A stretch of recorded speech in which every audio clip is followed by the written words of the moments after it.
Sunday মানেই ফান্ডে, আর ফান্ডে মানেই আমাদের খাওয়া দাওয়া। খাওয়া দাওয়া ছাড়া আমাদের অন্য কিছু আমি তো অ্যাটলিস্ট ভাবতে পারি না।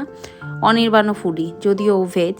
যাই হোক, আমরা লাস্ট সানডে সবাই মিলে গিয়েছিলাম, মানে বন্ধুরা মিলে গিয়েছিলাম শ্রীরামপুর। তো বহুদিন ধরে আমাদের একটা প্ল্যান হচ্ছিলই না, আলটিমেটলি সেটা সাকসেস হয়েছে।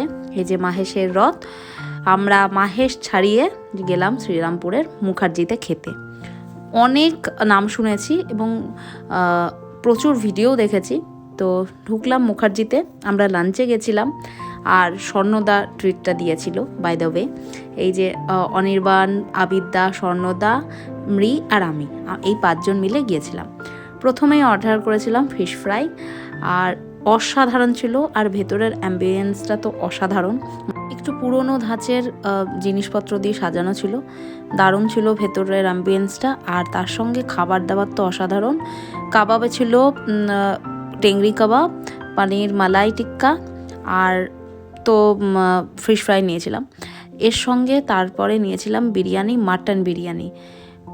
এক কথায় অনবদ্য, মানে কলকাতার বড় বড় রেস্টুরেন্টকে টক্কর দিতে পারে কিন্তু এই মুখার্জি রেস্টুরেন্ট।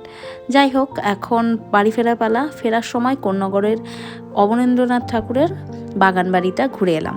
এর আগেও আমি গিয়েছিলাম, তো এখানে ওরা যায়নি, তাই বললাম চল একসঙ্গে ঘোরাও হবে, গল্পগুজব হবে। খুব ভালো লাগে, শান্ত পরিবেশ। প্রচুর লোকজন এখন, কারণ শীতকাল তো। তো তার সঙ্গে যদিও মশাটা ফ্রি। আবিদ্যা, মুখার্জির খাবার কেমন লেগেছে? আবিদ্যা, মুখার্জির খাবার।